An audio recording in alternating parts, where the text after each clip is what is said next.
그동안 바울이 작성한 13개의 서신들에 대해 하나하나씩 모두 살펴보았습니다. 복음의 열정으로 충만한 바울의 삶과 모습을 통해서 큰 도전과 은혜를 받으신 줄 믿습니다. 오늘은 저자가 밝혀지지 않은 신약의 한 책에 대해 살펴보려고 합니다. 바로 히브리서입니다. 히브리서는 저자가 알려지지 않은 유일한 신약 성경의 책입니다. 그런데 히브리서를 누가 작성했느냐에 따른 여러 추측들이 있었습니다. 예를 들어 바울, 바나바, 누가, 아볼로 등이 히브리서 저자로 거론되었습니다.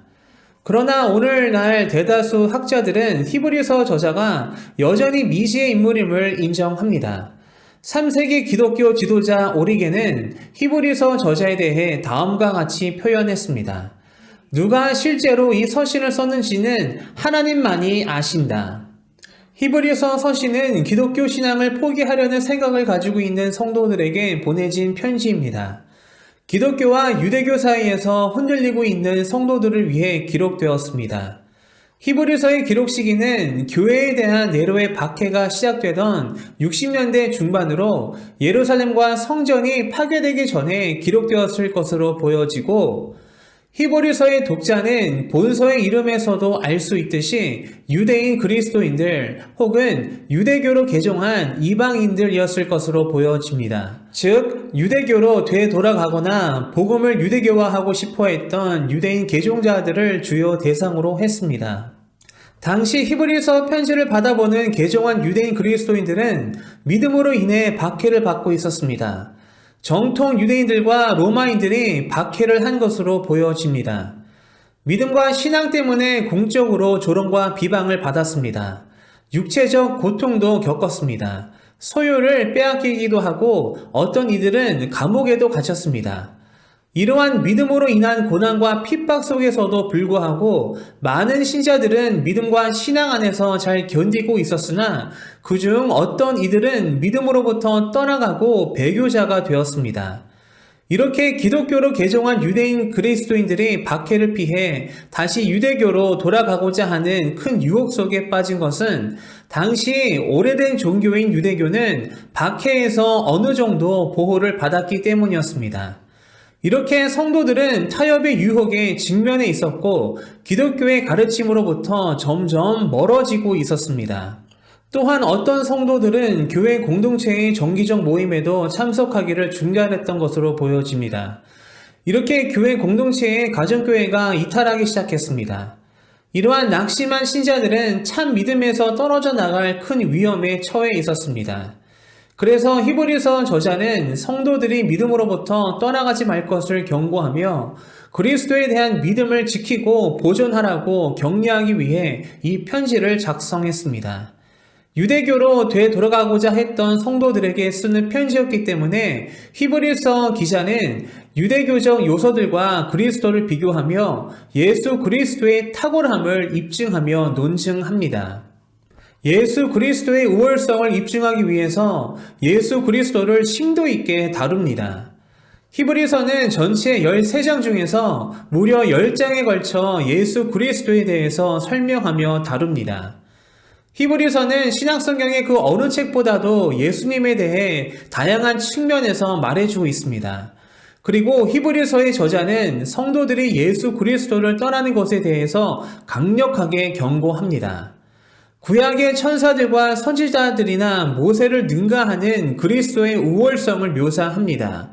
그리스도를 모든 면에서 더 뛰어나신 분으로 주장하면서 그리스도의 우월성을 강조합니다. 예수 그리스도를 하나님이자 인간이신 선지자, 제사장, 왕으로 표현합니다.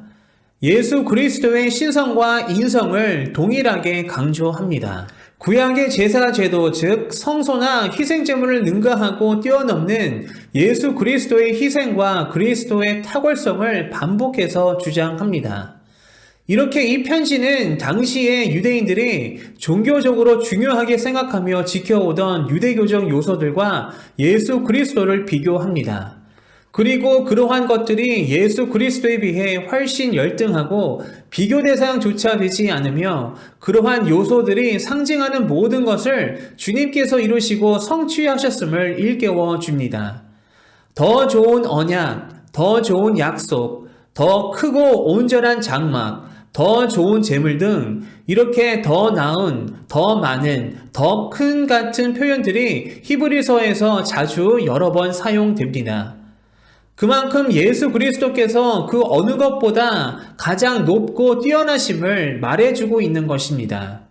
이렇게 믿음을 버리고 유대교로 다시 돌아가고자 하는 성도들에게 모든 면에서 뛰어나신 예수님, 그리고 유대교의 그 어떤 요소들보다 훨씬 더 뛰어나신 예수 그리스도로부터 떠나가지 말 것을 경고하며 권면하고 있습니다.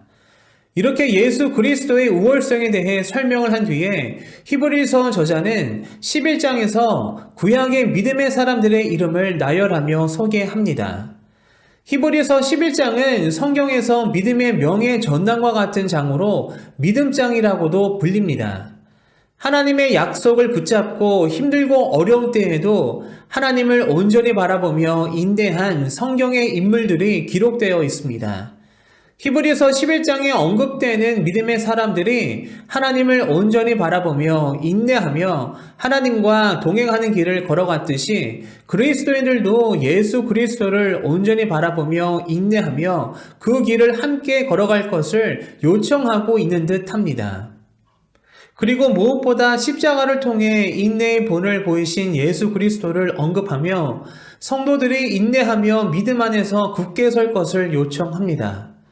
믿음의 주여 또 온전하게 하시는 이인 예수를 바라보자.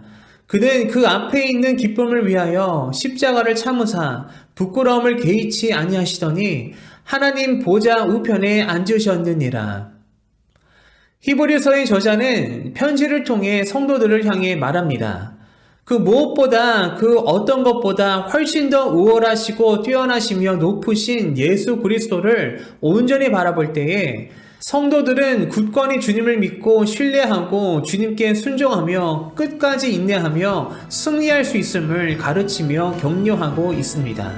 히브리서는 예수 그리스도에 대해 말해줍니다. 예수 그리스도가 누구이신지 말해줍니다. 예수 그리스도께서는 이 세상 그 무엇과도 비교할 수 없는 가장 우월하시고 가장 높고 위대하신 분이심을 증언해주고 있습니다. 혹시 그러한 위대하시고 완전하신 주님을 온전히 바라보지 못하고 세상의 다른 헛된 것들을 바라보고 있지는 않는지 모르겠습니다. 이 세상 만물을 통치하시는 주님을 온전히 바라보지 않고 세상의 작은 것들을 바라보며 헛되게 살아가며 주님으로부터 멀어져 있지는 않은지 우리 자신을 한번 돌아보게 됩니다. 온전히 예수 그리스도만 바라보기를 바랍니다. 우리의 시선을 세상이 아닌 주님께 고정시키고 이 세상 그 어느 것보다 그 무엇보다 크고 높으신 예수 그리스도만 바라보고 예수 그리스도께 순종하고 그 믿음 안에서 끝까지 인내하며 승리하는 여러분들 되시기를 소망합니다.